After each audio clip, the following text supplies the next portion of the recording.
This is Austin Banahan, and this is the homework 7 simulations. So to go over the code real quick, we have the register. So as you can see, has a reset, clock, a shift left that changes the TMP output by shifting left. Also a load, which loads the values into register, and then this would be the shift register output, which is equal to TMP. For the counter, obviously you have the clock and reset, have the counter input and output, clock. So if increment is 1, the signal TMP is equal to TMP plus 1. If decrement is 1, the signal TMP is equal to TMP minus 1.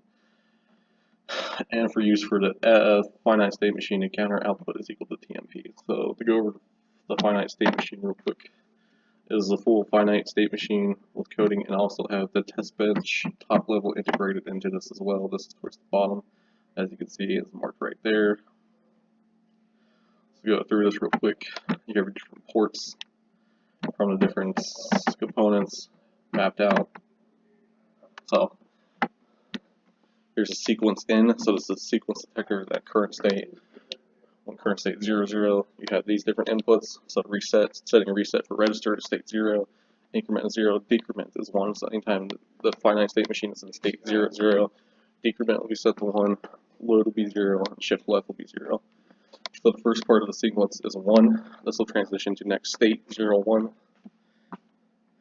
From that you have a different finite state machine output. Clear will be set to 1 at state 1, as well with the first shift left for the register. Transitioning to state 2, we have clear. These are all 0 values, nothing else happens much there. Going back to state 3 now finally. Upon the proper sequence, you have the reset equals 0, decrement equals 1, and load equals 1. Shift left is also 1, so we have 2 increments, 2 decrements, a load, a shift, 2 shift lefts. So now go to the wave and simulation, starting at the beginning. So as you see, there's the red. Reset is set to 1 for this clocking period, so obviously there's not going to be any counter, or is there going to be any clear values. So going to when reset drops to 0 at the rising edge of the clock, we can transition into a different state. So right here we have current state 0, state 1, and you can see this next state is displayed depending on the different inputs. These are all pulsing, so you can see clock reset. So to give you an instrument,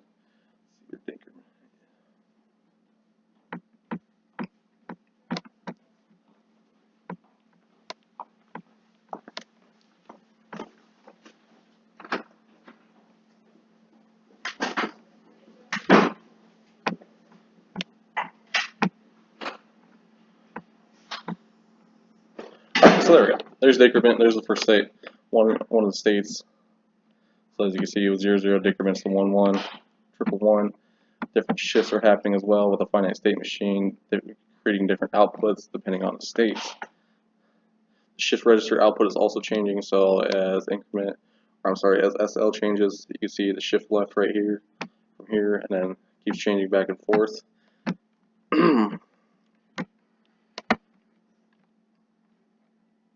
And then you notice the clocking, that's just on a constant time period, as well as the load. The load will change that value as well. And this will conclude the simulation video.